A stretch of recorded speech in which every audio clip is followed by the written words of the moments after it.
Thomas Plouffe, bonjour. Bonjour. Thomas, tu es un des débats les plus passionnants en éducation. C'est peut-être celui sur la mixité des classes. Et par mixité, on peut inclure dans ce débat-là celui de la mixité goffée, mais aussi la mixité, j'oserais dire, des élèves avec difficulté ou sans difficulté. Il y a tout un débat là-dessus. On serait-tu mieux de les séparer, de mettre les élèves qui ont les mêmes caractéristiques ensemble? Est-ce que c'est bon? Est-ce que c'est sain pour les élèves qui ont moins de difficultés de côtoyer d'autres élèves ou il serait mieux d'être tous ramassés en pain? Ouais. Ces débats-là reviennent, hein, et j'imagine que la littérature scientifique s'est penchée là-dessus. Mais avant d'aller là, peut-être un petit saut dans l'histoire. Si on regarde les écoles de rang, là, tout le monde était mélangé, non? Bien, il y a toutes sortes de formes. Dans l'histoire au Québec, c'est de façon générale, excluant les écoles de rang, les écoles étaient plus unisexes. On avait des écoles qui étaient plus souvent qu'autrement, c'est ça, unisexes, puis qui correspondaient à... L'école a une vocation d'instruction, mais aussi une vocation de formation là, à la vie adulte. Puis ces écoles-là, les écoles, jusqu'à la fin 19e, même début 20e, les écoles avaient comme mission de répondre aux impératifs sociaux qu'il y avait pour l'homme puis pour la femme. Et c'est pour cette raison-là que pour la femme, la formation était très différente que pour l'homme. Par exemple? Bien, on était vraiment plus au niveau de l'économie domestique, là, tout ce qui était en lien avec le foyer. Là, pour la femme, là, pas pour toutes les femmes, il y avait quand même plusieurs femmes qui étaient qui étaient instruites, là, entre autres pour la vie religieuse. Mais de façon générale, là, les filles qui allaient à l'école, il y a une bonne partie de leur formation qui portait sur l'économie domestique, l'écononie familiale. Comment faire un bon pain aux bananes?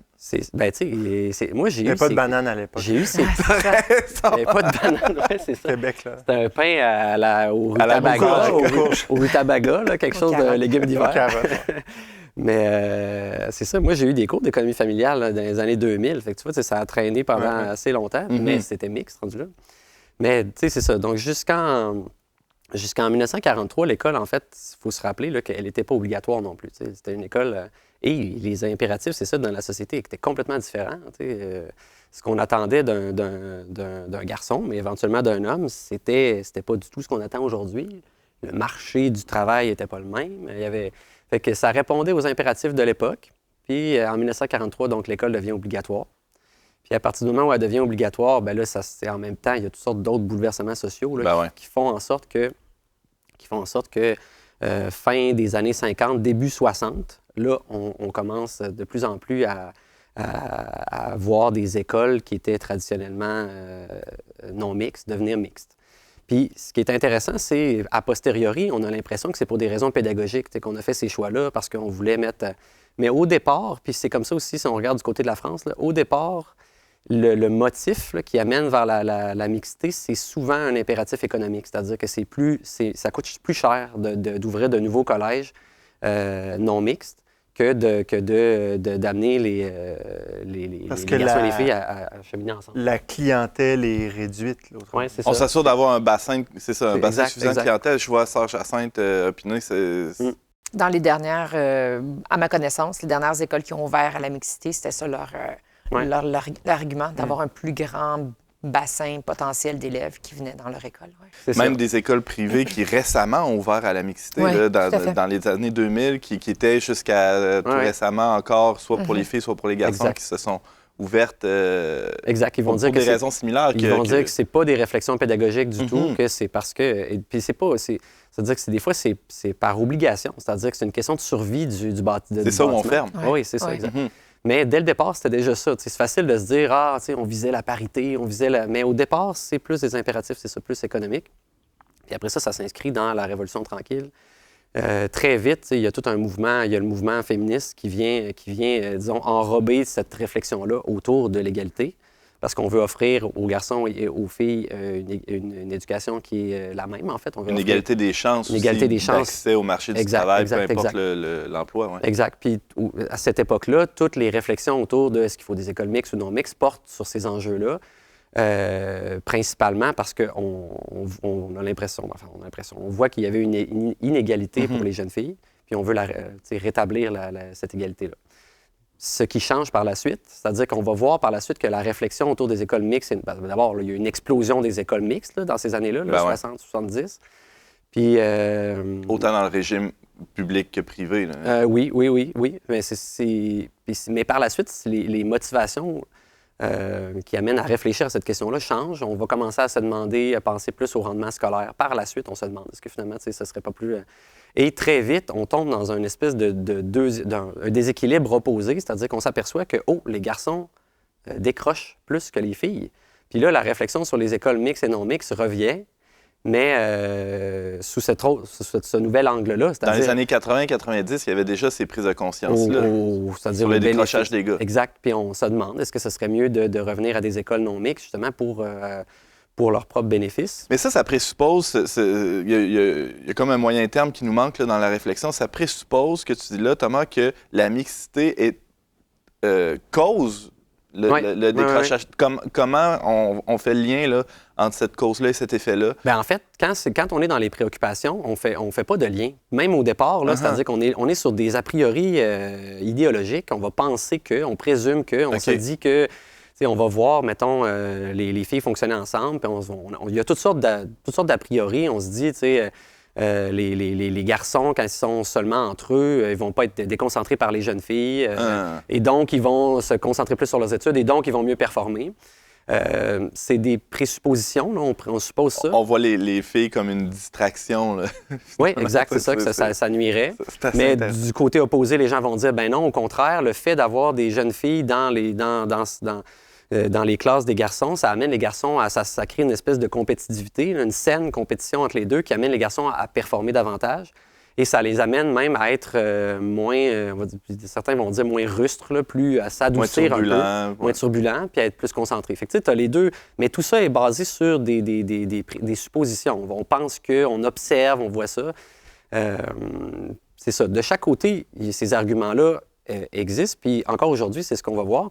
À la différence que ce qui est nouveau là, dans les dernières années, c'est qu'on observe un retour de la réflexion sur les écoles mixtes, non mixtes, à partir des questions, autour des questions de genre. On va voir, là, mettons, dernièrement, quand on recommence à en parler, dernièrement, par rapport autour de la question des mâles alpha, là, il y a une réflexion autour de est-ce que les écoles non mixtes de garçons vont favoriser les stéréotypes de genre et tout ça.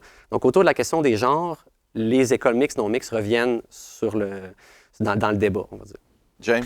Thomas, tu as évoqué un peu justement la question de la distraction, mais moi, ce que j'entends beaucoup dans le débat aujourd'hui, qui semble se poser comme question, c'est, comme aussi ce qui est souvent affirmé, c'est on entend dire, surtout à l'école primaire, on dirait le système est fait plus pour les filles parce que ça nécessite beaucoup plus de temps, de respect des consignes, puis d'écoute, puis d'être assis longtemps, puis là, ils disent, on dirait qu'il y a quelque chose qui fait que psychologiquement, les gars ont plus tendance à être actifs puis à rechercher l'activité, ce qui serait peut-être moins vrai pour les filles. C'est quoi qu'est-ce qu'on entend ça fait partie des arguments pour et contre. Mais derrière ça, il y a d'autres enjeux. C'est-à-dire que, mettons, si on disait que la solution à ce problème-là, ce serait de créer une école qui serait non mixte. À l'intérieur de cette école-là, souvent, pour répondre à ce problème-là, on va chercher à avoir des enseignants qui sont eux-mêmes du même sexe, c'est-à-dire des hommes pour enseigner à des garçons. Et ces enseignants-là vont faire des choix pédagogiques, par exemple des activités pour mettre en place, pour travailler telle notion, ou encore des choix de lecture à lire, des livres à lire, qui vont être plus orientés sur la clientèle garçon. C'est ce qu'ils vont revendiquer. Les écoles qui font encore ce choix-là, le non-mix, vont dire, ça, c'est un chemin qu'on peut prendre. On ne pourrait pas le prendre dans du... les effets réels de ça ne sont pas démontrés. C'est-à-dire, les effets réels... d'abord, en fait, la corrélation dont tu parles, là, dire que le décrochage est causé par, on pourrait dire, une école plus féminisée, n'est pas démontré tout à fait dans la recherche. Il y a d'autres facteurs qui peuvent expliquer ça. Du reste, même si on creuse un peu, la notion de décrochage, on dirait qu'elle fait foi de tout au Québec. Là. On a l'impression que quand on parle de décrochage, ça y est, c'est-à-dire pour mesurer la réussite de l'école, on va regarder si l'élève décroche ou non. Mais ça témoigne d'une réalité, le décrochage. C'est pas nécessairement... Ça pourrait être un échec, non pas de l'élève, mais un échec de l'école. C'est-à-dire l'école n'arrive pas à offrir à la panoplie d'élèves devant lui quelque chose de stimulant. Bref, il y a d'autres enjeux. Et à l'inverse, il y a des écoles qui réussissent il y a des élèves qui réussissent leur cursus scolaire avec la note de passage partout, mais ça ne fait pas d'eux pourtant des élèves, des personnes épanouies. Tout à fait, ils peuvent être perdus après, là, complètement. Donc, c'est ça, ça fait pas... c'est une valeur, là, mais à laquelle on accorde beaucoup d'importance dans la réflexion sur l'éducation. Je te voyais... En fait, j'avais un questionnement, une réflexion dans le sens par rapport au décrochage. Si on regarde avant, là, je parle avant, peut-être avant les années 70 ou 80, peut-être qu'il y avait aussi moins d'options. Le chemin était plus linéaire. Il y avait moins d'options et de professions et de différents parcours scolaires. Ton père est notaire, tu vas devenir notaire. Exactement. La jeune fille allait étudier, il n'y avait pas beaucoup de choix d'école. Tu étais infirmière, tu étais institutrice, tu étais sœur ou tu te mariais. Donc, c'était un peu ça, les chemins possibles. La même chose chez le garçon. Si tu venais d'une famille qui était un peu plus instruite, tu allais étudier, sinon tu allais être ouvrier. Et là, a explosé toutes les avenues possibles, tous les chemins, tous les parcours, ce qui est quand même une bonne chose, mais en même temps, je pense que c'est plus une bonne chose qu'une mauvaise chose, mais qui fait que le jeune a davantage de possibilités. Et nous sommes dans un contexte économique où il y a pénurie de main-d'œuvre. Alors, si tu ne vas pas à l'école, tu vas rapidement te trouver un travail qui est quand même assez payant, disons-le. Je connais des décrocheurs qui gagnent beaucoup plus que moi, par exemple. Exactement, avec une sécurité d'emploi déjà là. C'est ça. Et qui va dire, tu retournes aux études, pas de problème, je te garde, combien d'heures tu veux travailler, je te l'offre. Puis étudier en parallèle. Fait que, je pense qu'il y a peut-être ça aussi qui vient. Tu peux aller travailler, après ça, passer directement à 21 ans à l'université, refaire tes cours. Tu peux aller au cégep avec reprise de tes cours de 5e secondaire. Le parcours est beaucoup moins linéaire. Exactement. Ce qui fait que... Bon, ça, et ça, probablement beaucoup plus dans les domaines qui sont typiquement masculins. C'est-à-dire que, tu sais, dans le créneau d'emploi là, qui est facilement accessible, qui permet rapidement de monter des échelons puis de gagner un salaire, c'est pas mal plus important chez les jeunes garçons. Là, probablement. Fait que oui, ça explique... Puis c'est intéressant de voir qu'à travers tout ça, c'est ça, beaucoup d'idéologies, beaucoup de suppositions. Ce que la recherche dit, parce qu'il y a beaucoup de recherches qui ont été faites partout dans le monde pour réfléchir à cette question-là, il n'y a pas de différence significative entre mixte et non mixte. Parfois, on va observer une maigre différence là, au niveau des rendements scolaires entre garçons et filles. On ne voit pas de nette différence. Par contre, on ne voit pas non plus de désavantage de l'un ou de l'autre. Là. Ce qu'on observe, c'est parfois, mettons, on va observer chez les filles, on va observer une attitude qui est différente là, dans les écoles non mixtes. Ils vont être capables un rapport à l'apprentissage qui est plus sain, là, qui est moins conflictuel. Mais lorsqu'on balance ça dans le contexte où est-ce qu'on se dit, OK, mais ces écoles-là, c'est souvent des petites écoles, petites communautés d'apprentissage. Dans des communautés plus petites, on peut se demander, mais est-ce que c'est le facteur non mixte qui vient expliquer ça ou est-ce que c'est plus le facteur, justement, petit contexte, facile de faire des liens entre l'apprentissage et la vie en société? On a de la misère à isoler toutes les variables pour vraiment dire c'est le fait d'être mixte ou non mixte qui est déterminant. C'est sûr que ce qui demeure, c'est que de façon indéniable, là, ce qui fait vraiment la différence, c'est le statut socio-économique. C'est-à-dire que c'est ça fait une différence au niveau de tous les aspects là, de rendement et de... Mais au niveau de mixte versus non mixte, il n'y a pas d'effet qui permettrait de trancher, de dire c'est néfaste ou c'est la bonne chose à faire. Un peu en lien avec ce débat-là, revient souvent à la surface aussi l'idée que ça prendrait plus de profs gars. Il y a beaucoup de profs qui sont des...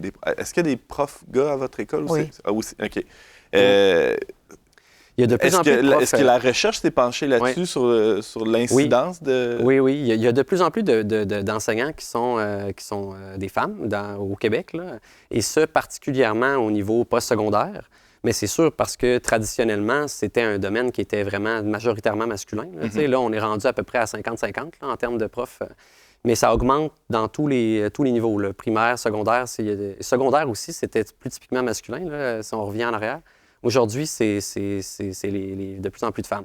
Ceci dit, c'est encore une fois mitigé. Dans certains cas, ils vont observer que pour les garçons, que d'avoir un modèle masculin, ça va être sain au niveau de, justement, le rapport, l'attitude en lien avec le travail, l'attitude en lien avec les apprentissages, mais au niveau des rendements, il y a peu de résultats. De ce que je comprends, beaucoup de ce que tu dis implicitement, c'est presque...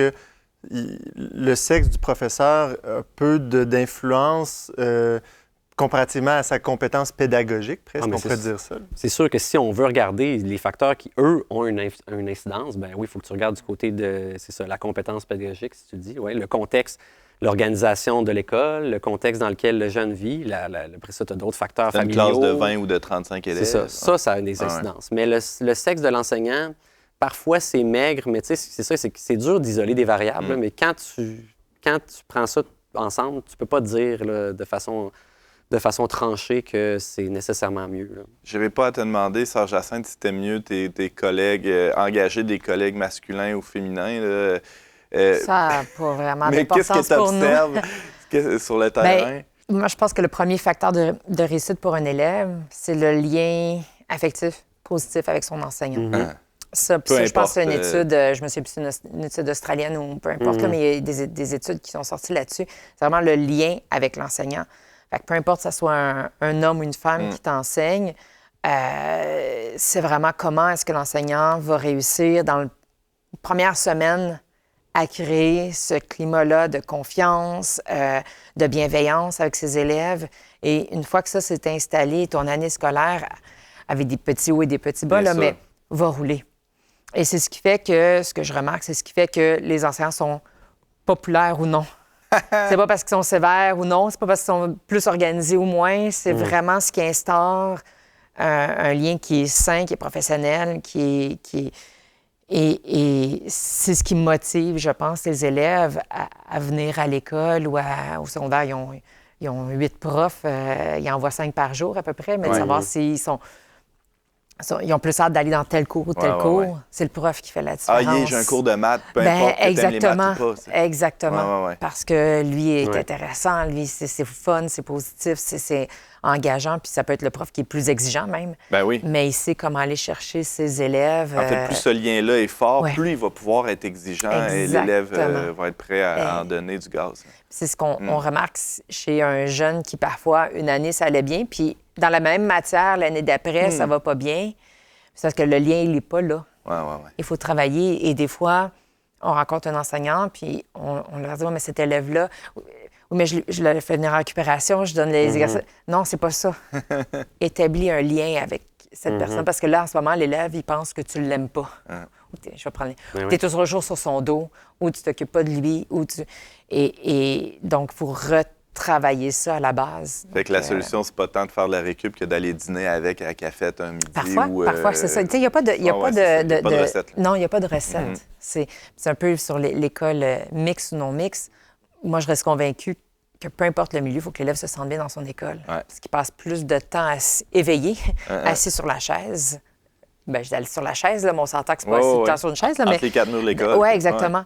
Donc, si l'élève se sent bien dans son milieu, mixte ou non mixte, c'est son école, c'est son sentiment d'appartenance, c'est son cercle social, il est là. D'arriver le matin, de voir ses amis, de rentrer à l'école. Le prof, il sait qu'il y a telle activité le midi, il sait qu'il va avoir telle chose. Il sait que lorsqu'il y a des conflits, parce que ça va arriver, il y a des personnes qui, autour de lui, c'est son filet social de sécurité qui va le récupérer. Oui, c'est ça. James? Je pense que c'est plus ça. Mais j'ai envie de demander, depuis tantôt à Sœur Jacinthe, toi, tu es directrice d'une école non mixte. C'est quoi qui vous a motivé à faire ce choix-là? En fait, nous, au primaire, on est mixte, puis au secondaire, on est non mixte. Avant, toutes les écoles étaient non mixtes. C'était des écoles de filles ou de garçons. Surtout, on dirait genré aujourd'hui. Oui, c'est ça. Dans notre quartier, dans notre zone, je dirais. Peu à peu, ils sont devenus mixtes. Nous, c'est une question de locaux.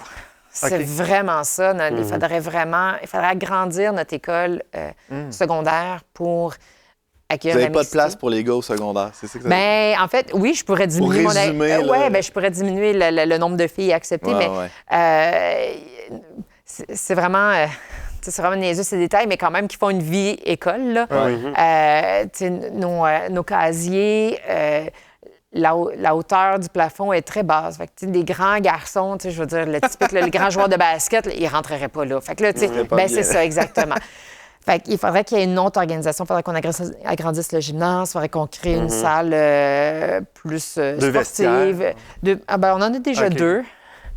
C'est sûr qu'à l'étage, mettons, il y a une seule salle de bain, ben, bon, on préfère salle de bain gars d'un étage, puis juste en haut, c'est les filles. Ouais. Mais il y a une certaine organisation de lieux qu'il faudrait changer. Fait que c'est des raisons très prosaïques, très pragmatiques. Ah oui, vraiment. C'est intéressant parce qu'on pourrait penser que c'est des raisons presque idéologiques. Non.